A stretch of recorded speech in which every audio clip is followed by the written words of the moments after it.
Warning, this video contains spoilers for the movie Planes, Trains, and Automobiles. If you don't want this movie spoiled for you, stop the video, watch the movie, then come back and finish the video. You have been warned. I don't know who said it, but someone once said that expectations are nothing more than premeditated resentments. I have to think that Neal Page and Dell Griffith would agree with that statement. Now, if you know who Neal Page and Dell Griffith are, then you know that the story we're exploring today is the classic Thanksgiving movie, Trains, Planes, and Automobiles.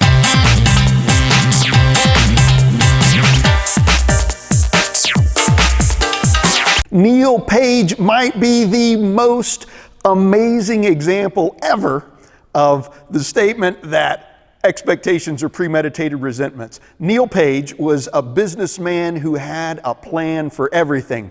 Now, in this particular story, he is in New York City. He lives in Chicago, but he's in New York City just a few days before Thanksgiving for a business meeting. And he's got a plan for how he's going to get back to Chicago and back to his family and plenty of time to celebrate the Thanksgiving holiday. The problem is that along with his plan, he has very high expectations, and those expectations get shot out from under him one after another. He expects his business meeting to end on time.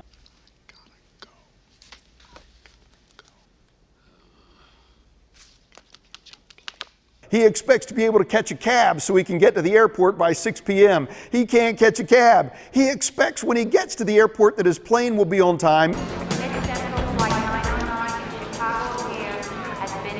He expects that his plane will be able to land in Chicago. I'm in Wichita. Wichita, Kansas? Are you all right? What happened? We couldn't land in Chicago. He expects when he gets on the plane that he'll have a first-class seat. I have a first-class ticket. You have a coach seat assignment. She expects to have a nice, quiet flight. Oh, that feels good. Oh, God, I'm telling you. My dogs are barking today. Whew. Oh. That feels better. But instead, he's sitting next to the very loquacious Dell Griffith. Look, I don't want to be rude, but I'm not much of a conversationalist, and I'd really like to finish this article. A friend of mine wrote it, so... Don't let me stand in your way. Please don't let me stand in your way. The last thing I want to be remembered as is an annoying blabbermouth. You know, nothing grinds my gears worse than some chowderhead who doesn't know when to keep his big trap shut. One plan after another and one expectation after another lead to one disappointment after another for Neal as plan and expectations fall like dominoes. And what happens every time Neal's plans fail, every time his expectations are disappointed, he gets a little bit angrier. Event after event after event, disappointment after disappointment after disappointment, until finally Neal literally finds himself standing on the side of the road next to a burning car going crazy because his expectations aren't being met. They're not being fulfilled. And with each of those expectations, his resentment builds. It builds towards Dell, and it builds towards everyone else he encounters throughout this movie. Now, Dell is the exact opposite of Neal. Dell is the epitome of what it means to not let expectations lead to resentment. Dell is also a businessman. Dell also has plans, but unlike Neal, Dell seems to hold his plans loosely. Instead of grabbing on and trying to control every situation, he holds them loosely. He seems to have mastered the art of surrendering expectations. So instead of being disappointed with every failure in the plan and every change of plan, Dell seems to get excited. Because Dell, instead of investing spiritually and emotionally in his plans and in his expectations, Dell invests spiritually and emotionally in people and in experiences. And so no matter what happens to his plans, Dell is able to enjoy the experience. Well, enjoy might be a strong word for some of the situations, but at least not grow resentful of the experiences. And he's able to look forward to building a relationship he hopes with Neal doesn't quite work out the way he hopes. Now, Dell's not perfect. Dell's got his own set of flaws. He makes his own mistakes. He causes an amazing disruption in Neal's life. Well, Marie, once again, my dear, you were as right as rain. I am, without a doubt, the biggest pain in the butt that ever came down the pike. I meet someone whose company I really enjoy. What do? I go overboard. I smother the poor soul. I cause him more trouble than he has a right to. God, I got a big mouth.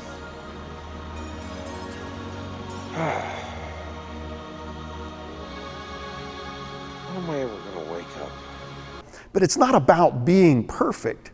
It's about surrendering expectation. Well, what isn't about being perfect? What is about surrendering expectation? Well, expectations are something that, a lot of folks struggle with. I know I struggle with expectations on a regular basis and resentments that can grow out of unmet expectations.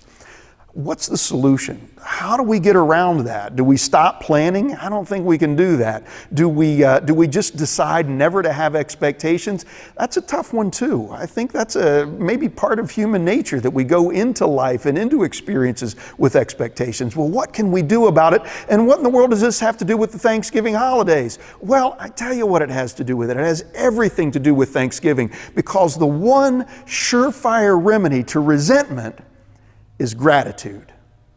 Someone said this, again, I didn't make this up. I don't know who thought this up. I don't know who discovered this, but in my personal experience, I have found it to be true that in my spirit, in our spirit, we cannot hold resentment and gratitude at the same time. You can't hold on to them both. So what that means is that resentment can drive out gratitude, but it also means that gratitude can drive out resentment. Test it sometime. I dare you. There are two ways to test it. The first one I don't recommend. You could always wait till a time when you're feeling really, really grateful and then work up a resentment about something and see if that drives out the gratitude. I don't recommend that. I would recommend doing the opposite. Waiting for a time when you feel resentment growing inside of you, and when you recognize that it's there, that you start telling yourself what you have to be grateful for. Just rehearse it in your mind. Say it out loud if you have to. Write it down on a piece of paper. Make a gratitude journal that, type it into your notes on your phone. Something that every time you feel resentment starting to well up, you start making a list of all of the things that you have to be grateful for right then. Even if it's only 1, 2, 3, 4 things, I think you'll discover that by the time you get to the end of your list of things you have to be grateful for, that the resentment will have evaporated. Try it. Try it. I dare you. It works. It works. I've done it. I don't do it as often and as regularly as I should, but I've done it, and I know that it works. Gratitude is the solution. Gratitude is the answer. You see, I don't know that it's possible. Maybe one day I'll get to the point where I can surrender all expectations.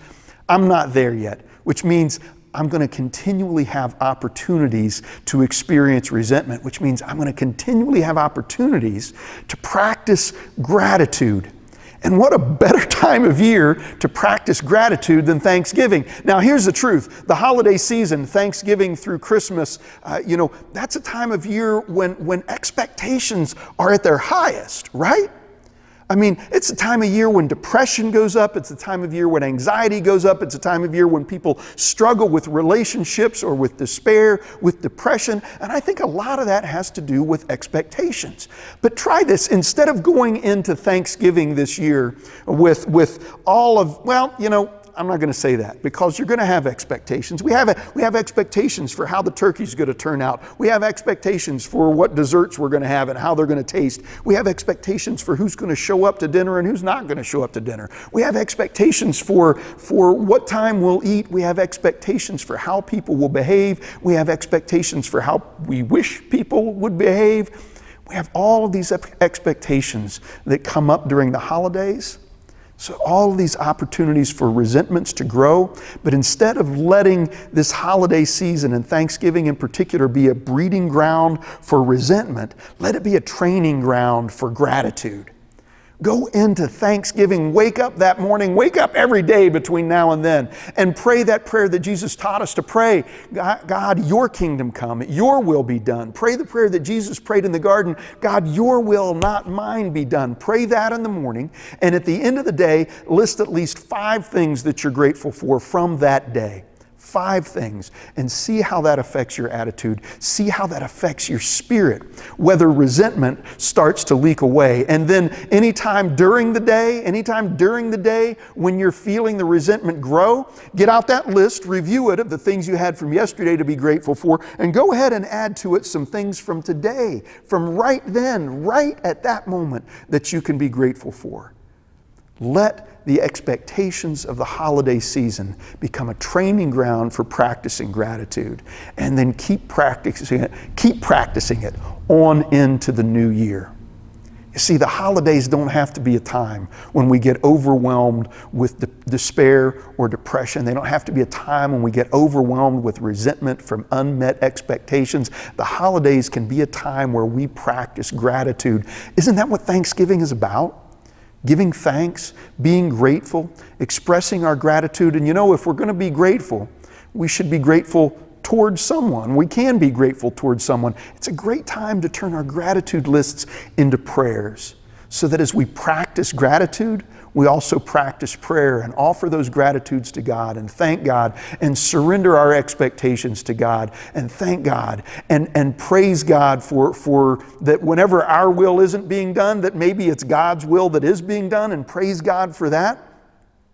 And let the holiday season be an opportunity to start letting go of resentment and being free from resentment, and instead cultivating that spirit of gratitude.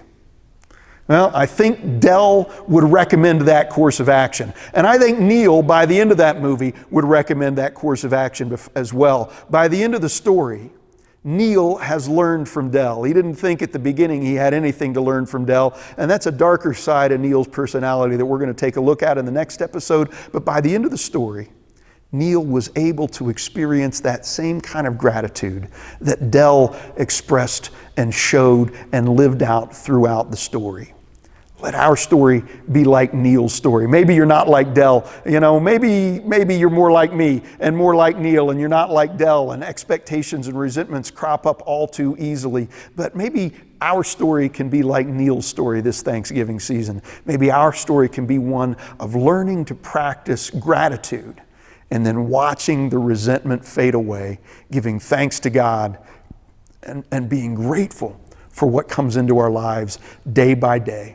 It's a good way to live. It's a good story to hear. It's a good story to tell. We got more stories coming. Check us out in the next episode. And until then, keep listening to stories and keep telling yours.